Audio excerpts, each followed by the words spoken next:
you dare be sour. Clap for your world famous two-time champs and feel the power. It's a new day. Yes, it is. Say it. Notre Dame, you acting like some hoes. You need to stop your bitching, your whining, your moaning. You're acting like some hoes. It's unbecoming of a university of your caliber to act like some hoes. Because that's what's happening right now. It's pathetic, to be perfectly honest with you.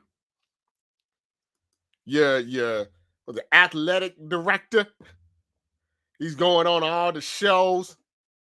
He's whining. He's complaining. He's threatening. You're not Rosa Parks.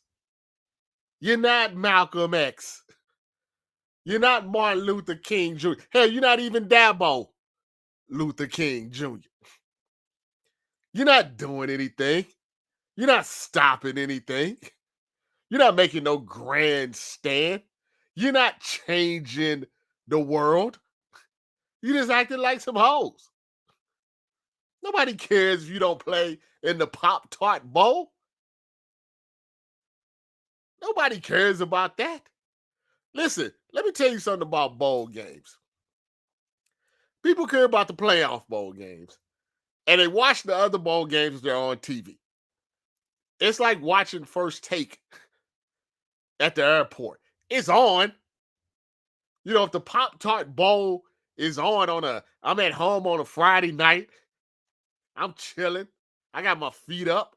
I got my Homer Simpson slippers on, and the Pop-Tart Bowl is on. I check it out. I'll watch.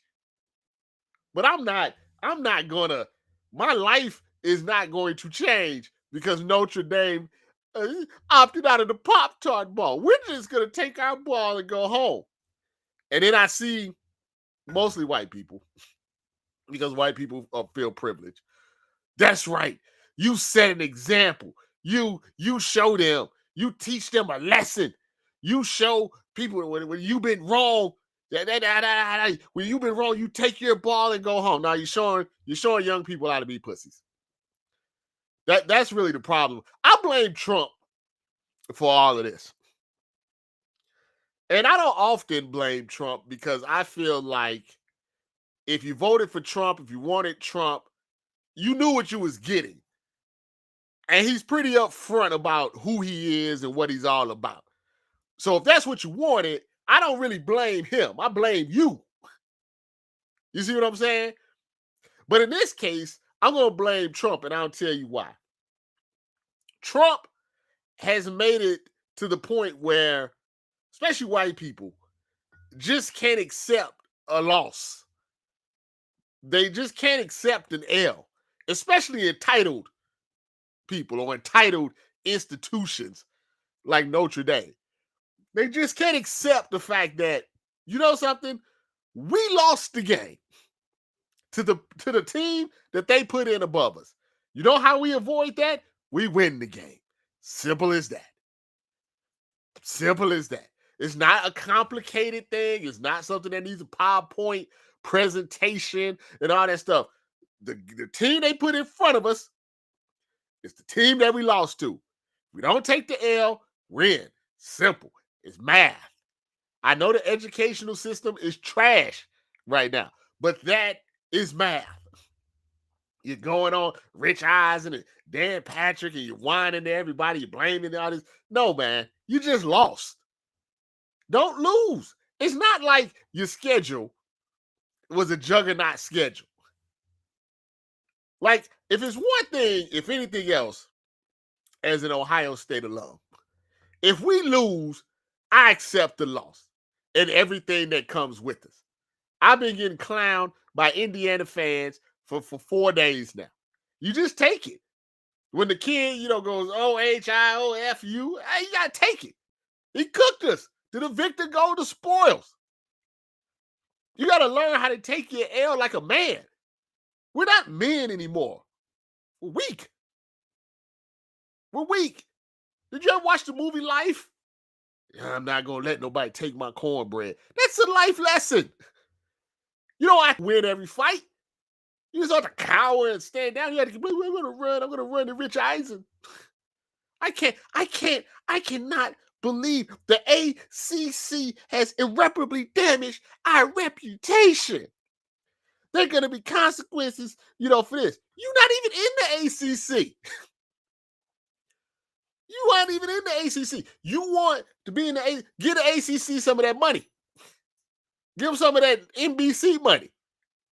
Then you can complain. You can complain then. You're not in there. You're the side chick. The ACC is going to spend the holidays with the people that are in the conference. They're not going to spend Christmas with you. They're not going to spend Valentine's Day with you. You get the day after.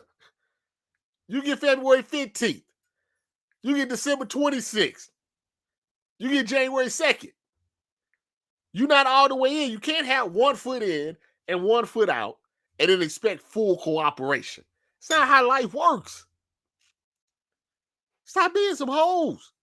We're gonna show them. We're not gonna play in the Pop-Tart Bowl. Listen, I don't like Michigan, right? And I didn't like the way Texas handled their situation either. But at least in their condiment bowl, in their snack bowl, they're like, hey man, we're gonna go out and play. And if they didn't want to play, that was fine. But it ain't all that complaining. I saw the Vanderbilt coach. They said, hi man, how do you feel about not making it? Hey man, we should have won. We had 2 winnable games. If we win one of them, we're in. Simple. Accountability. That I would say. That's why if I had a boy, send him to the coach was still at Vanderbilt. I send him to Vanderbilt because I don't want my son to grow up to be a pussy. I don't want him over here whining and complaining every time he takes an L. This is not political. This is sports. This is a competition. And when you sit there and you say, well, right now, I mean, they're capable of winning the national championship. Well, think about how that would work in any other sport, right? Think about the NFL. Say you lost your first 5 games, your first 6 games. You went 0-6 in your first 6 games, right? And then all of a sudden you won 11 in a row. Boom, you're 11-6. But somebody else is 12-5. Now imagine saying, man, we should put that 11-6 team in. They won 11 in a row. They're clearly capable of winning a Super Bowl. That's how stupid they sound. They're not clearly anything because they didn't win the games that they were supposed to win. Win your games, then you can compete. Simple as that. And then I like the way the AD came out and said, well, next year, we're guaranteed to be, if we're in the top 12, we're guaranteed to be in. As if talking bad about the committee and saying all this stuff won't have them put you at 13 if somebody's close to you, if the same situation happens. And ain't nothing going to change. If the same situation happened next year, all that bad mouth and all they're going to do is put the team 12 and put them 13. Then they're going to complain again. And the other thing about these playoffs, and I really wish people understood this. I really, really, really people wish understood this. As somebody that's watched college football since I was a young Rob, right? Since I was a toddler, I always watched college football, right? Here's the thing about it. It doesn't matter if it was the AP system back in the day. Doesn't matter if it was the BCS. Doesn't matter if it was a 14 playoff. Doesn't matter if it's a 12-team playoff. Doesn't matter if it's a 16-team playoff. Doesn't matter if it's a 24-team playoff. Someone is always going to complain. Either the 5th team, or the 13th team, or the 17th team, or the 26th team, or the 65th team. Even in college basketball, they have 68 teams, and they're still arguing about who was on the bubble and who should have got in, and they were shocked. They were shocked this team didn't get the 68 bid. That's 68 teams getting in, and they're shocked. They're shocked. Notre Dame has not won a national championship since the NFL. Let me tell you how. And I'm not saying Notre Dame is irrelevant. Obviously, they're relevant. They're Notre Dame. They have history. But we have to be honest and unbiased here. The last time that Notre Dame won a national championship. Their quarterback was essentially blackballed from the NFL because he was a dual threat quarterback and he had to go play in the NBA. That's how long it's been. That's how Charlie Ward was one of the best quarterbacks that I've ever seen in college football. He was 6'2". Even if you say he was 6'1", he was 6'1", 6'2". Dual threat, could run, could pass, was a great leader, and he was basically blackballed. From that. That's the last time. That's how long ago it was that Charlie Ward, who played at Florida State, that was around the last time that Notre Dame won a national championship. That was around the last. So we're talking like 88. We're talking like EPMD. You guys to chill. They didn't even they barely let black quarterbacks in the NFL back when that. This is Catholics and convicts. Notre Dame was the last time they won a national championship. And the last time that Notre Dame has won a championship, pretty much every other team that you would consider some sort of blue blood has won a championship. Some multiple. Alabama, Ohio State, Michigan, USC, Auburn, Florida State, Miami. All these other teams have won national championships. And what has Notre Dame done? They've been on NBC. They've been with Chris Collinsworth. That's their name to the fame right there. That's right. You can never please it. That's just how it goes. That's how it goes. I knew they went from 4 to 12, and I said it when they went to 12. It doesn't matter. What's going to happen is 13, 14, 15, they're all going to complain. And did they gaslight Notre Dame for like 6 weeks? Yeah, I get it. They gaslighted them for 6 weeks. They knew they were going to put Miami ahead of them the entire time. That's why the selection show should be like it is in college back. Just do it once a week, but ratings, everything's wrestling. We gotta play it out. Everything is wrestling. We gotta play it out. That's the way it goes. Justice League. But stop acting like some hoes, Notre Dame. Act like men. Stop being. See, Trump messed it all up for everybody. Trump basically said, I can't lose. No matter what. I can't lose. Even if somebody beats me, I can't lose. If I go to court and they say I'm a criminal, I can't lose. This is a lie. This is fake news. This is not right. I said the chickens and the eggs were going to be cheaper than higher, but no, that is the Trump world now, to where people just feel like they can't just take an L. You just got to take it. Everybody takes an L in life. Nobody goes through life with no L's. That's just, life is too long. And if you have the opportunity to live life for a long period of time, there's going to be some setbacks. Life is not, life is not like a straight line. It's more of a roller coaster. It's up and down. Hopefully you have more ups than you have downs. But when you have downs, you got to take it like a man. That's why we're so soft. We're such a soft, weak society now. Everybody's a punk. And I ain't saying it like I'm no gangster or nothing, but when I grew up, like, you had to have some, you just couldn't just say anything, whatever. Couldn't just talk online. There was no online. You couldn't hide. You had something to say to somebody, you had to say it to their face. You couldn't hide behind an avatar. You couldn't hide behind a username with a bunch of numbers behind it. You couldn't say crazy things to people. People have lost their minds. But that's why we're so soft. Nobody goes outside anymore. We're a soft society that with violent tendencies. So instead of like handling things man to man, conversations, maybe through some punches, we just shoot people. You know what I mean? Like we have no boundaries anymore. It's like, before you have an argument, you talk it out, you fight it out, you do what you got to do, you move on, right? Now it's like, oh, you slightly brush somebody, they just shoot you in the back of the head. No boundaries. No boundaries at all.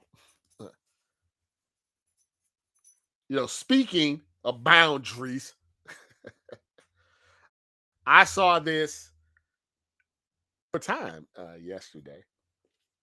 Did you see the Justin Herbert, Laura Rutledge interaction after Monday Night Football? He didn't want to do the interview. He wanted to go celebrate with his teammates. She like, you got to do the interview. All the media people are like, he's rude and all of this stuff. The fans are kind of half and half. The players are like, what are you talking about? We're just trying to celebrate. We don't want to do this.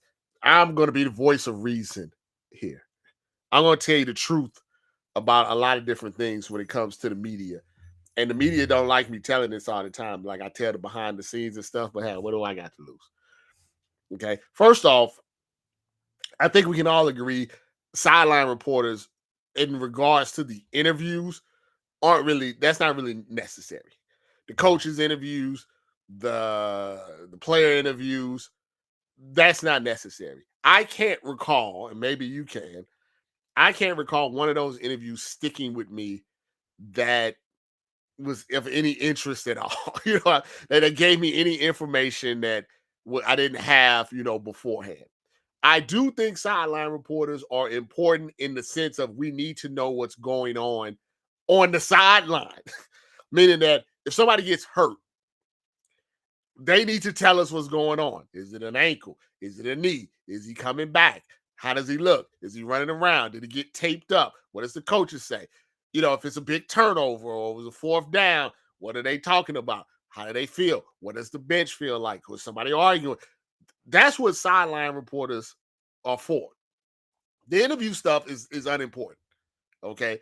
That is an unimportant thing that really doesn't be needed. We need information from the reporters, but you're not going to get information from a coach or a player. He's not going to give you the game plan. He's not going to say anything profound. It's just really a waste of time. Doing it in between the game, I think, is one of the stupidest things of all time.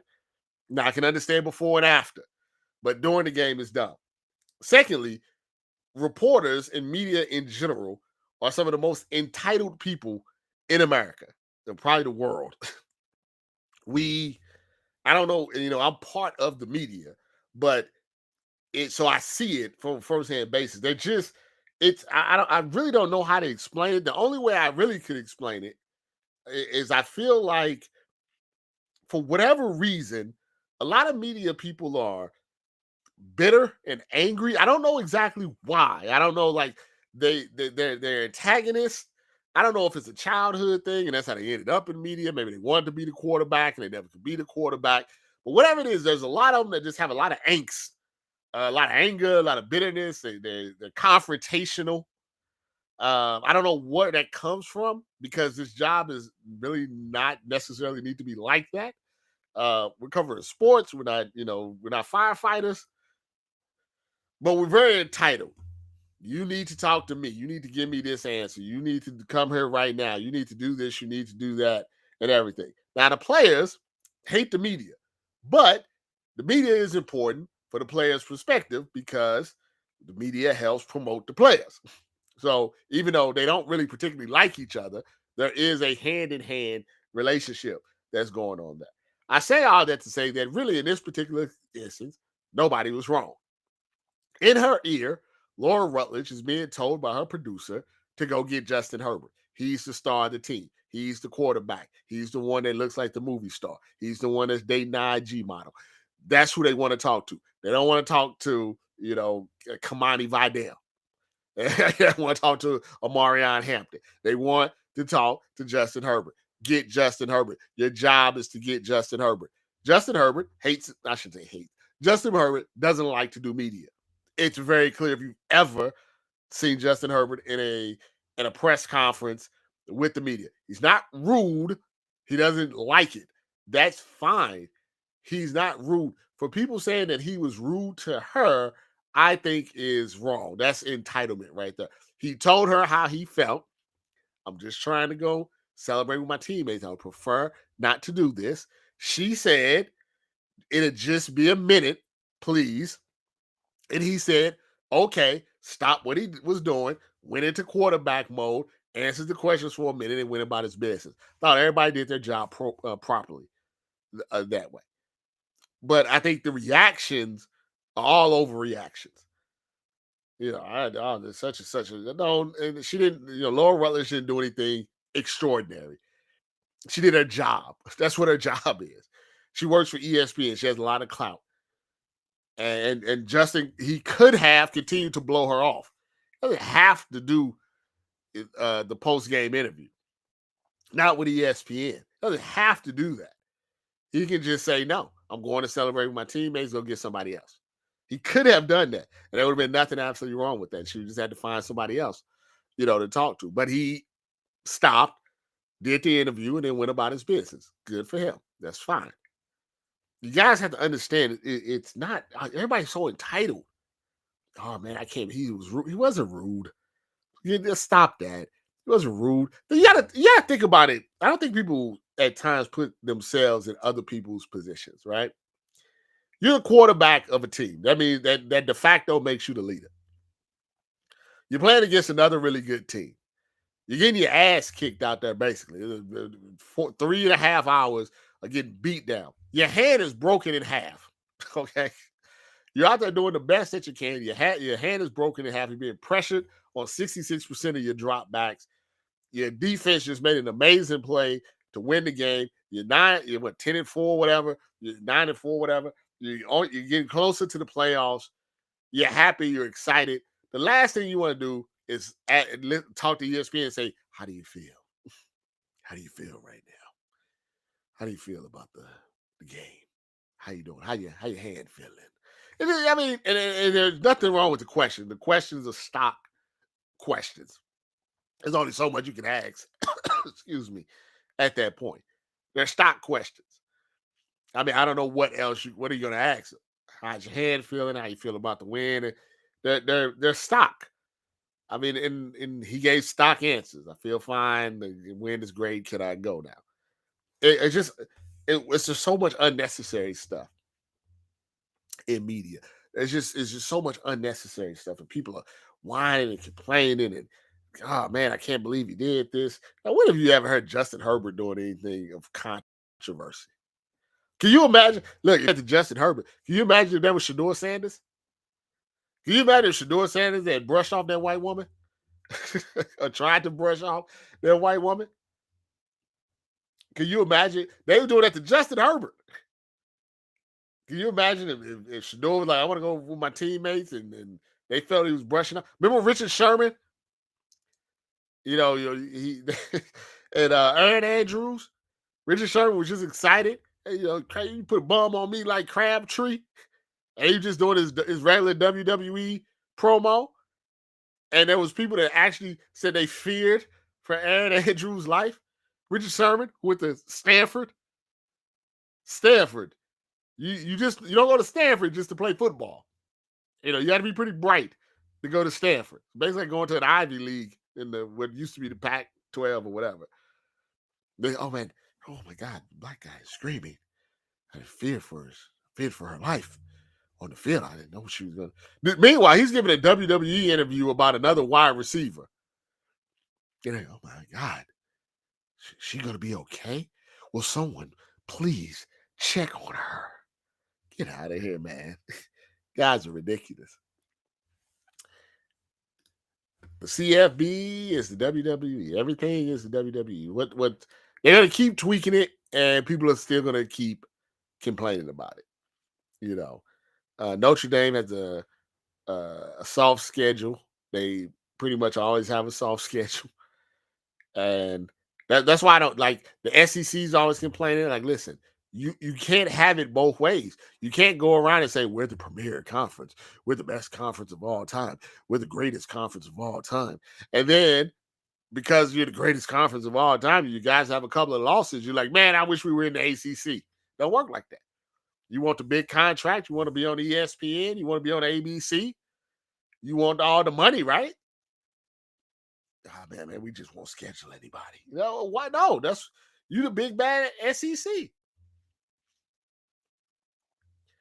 Ohio State and Michigan and Oregon and Indiana probably can't have 2 losses and still get into the playoffs. Maybe you can have exceptions. Ohio State did get in last year with 2 losses, but you're chancing it where you have basically in a 12-team playoff. If you have 2 losses, you're rolling the dice. If you have 3 losses, you're pretty much out. Alabama's in unusual circumstances because they were in with 2 losses and they just had to play an additional game. Nobody else had to play a game, so nobody else could have 3 losses. So I get that part. But pretty much, that's right now, that's the baseline, okay? That if you are in the SEC, you're in the Big 10, you're in the Big 12, you're in the ACC, whatever it may be. If you have 2 losses, you're putting yourself on the borderline. If you're in any of those conferences and you have 1 loss, you're probably going to be okay. Okay? You got 1 loss, 2 losses, you're going to be fighting. And you're going to be debating. And head-to-head and all this other stuff, what conference you're in are going to come into play. And somebody's going to be left out because there's always a bunch of 2-loss teams. And then here's the thing. When they go to 16, it'll be 3 losses. If you got 3 losses, there's going to be we the best 3-loss team. And it's just going to go on and on and on and on and on and on. It's really exhausting, honestly. It's really exhausting. You got to have your throwbacks. I get it from China, before the tariffs came in. You got to get them from China. Get those things from China, yeah. So that Notre Dame and Brian Kelly deserve each other. And listen, this is not even a Marcus Freeman situation because I like Marcus Freeman. My wife really likes him. I think he's just, I think if Marcus Freeman was the one that was doing the talking, he wouldn't be talking like a hoe. Because I don't feel like Marcus Freeman is a hoe. I feel like he would say his piece, but he would say it in a way that was not like a whiny little person. But that's why they said the white guy out there, because that's what they do. That's what they do. I don't think Marcus Freeman would do that. Yeah. But the playoffs are here. Nobody's going to care about Notre Dame and all this other stuff. Once again, shout out to Texas and Michigan for playing their Chips Bowl, Cheez-Its Bowl, or whatever. Once the playoffs come, it's going to hit. The problem that's going to come back up is these, G5 teams. You got Tulane and you got James Madison. We have to see if they can put up a fight. I think if they don't put up a fight, you are going to have a situation where you have to wonder, should we give these automatic bids, to them? They have to put up a fight. So they have 2 there, they're playing on the road. It's going to be tough.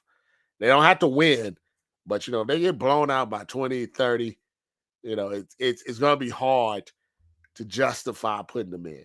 And I understand, I like a good Cinderella story, but with 12 teams, so you can have Cinderella when you have 68 teams because there's a lot of extra space out there for those teams. That's why it works in basketball. But in football, when you have 12 teams and there's 100 whatever schools, that's a lot harder to squeeze in some Cinderella teams.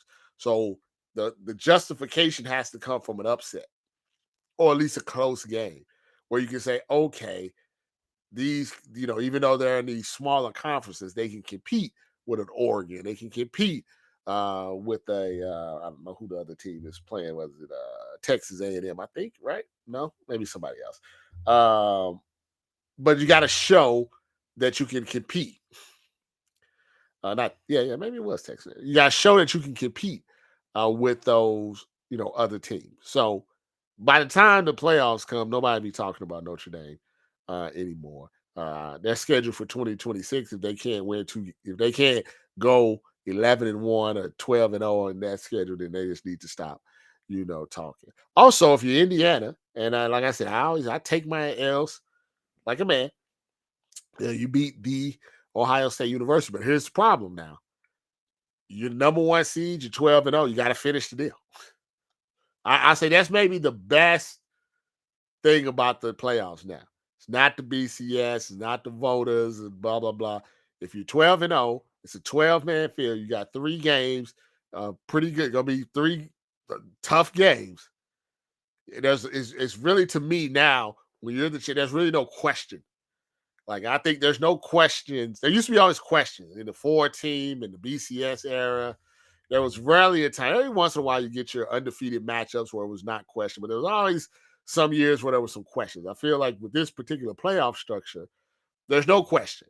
And if you're Indiana, you talk to all this, and you can talk your shit.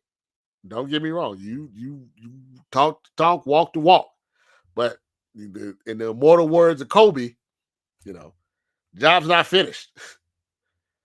So, here's the thing. Do anybody remember Oregon last year? The only thing they remember about Oregon last year is they were getting boat raced by Ohio State. Nobody remembers the other 12 games, even the game they beat Ohio State. It's no fun, and ask the Patriots, ask many a team. There's no fun going into the playoffs as the number 1 seed. You don't get a cookie, for that. If you don't finish it off, it don't matter. If you lose that first round game, second round, or don't matter. You have to finish the job. So Indiana, you've done part 1. You've conquered those ghosts. You beat 2 of the top 4 or 5 teams in the country. Now you got to finish the job. Now, can you do it? That's a whole nother beast. Yeah, we'll find out. It's been BSO Live with your boy, Robert.